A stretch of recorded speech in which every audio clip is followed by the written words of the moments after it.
I was at the baptismal party of Sienna recently, and I barely got in the door, and little Isaac grabbed my hand, and he wanted to show me his little mass area, right? And then the next thing I know, we're playing mass. He's got on a little vestment, and he's got all the stuff, and he's got a crucifix, and I become the server, and he's the priest. And I'm following him around the house. You remember? Yeah, and he's like, Alexa, play Amazing Grace or something. I forget what it was, but he asked, for music and the whole thing. And I'm like, this is so great.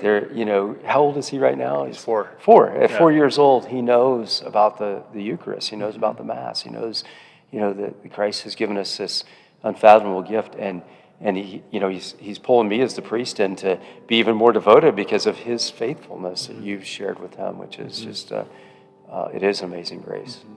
Yeah, and I think what you're doing here at St. John's, like having programs like the Catechesis of the Good Shepherd for the kids, for them to know that, to really like grow their knowledge in the sacraments that the Church has to offer. It's things of that sort that like we constantly remind ourselves like this is why we're doing this, right? We're instilling those values now, and I think the other thing too is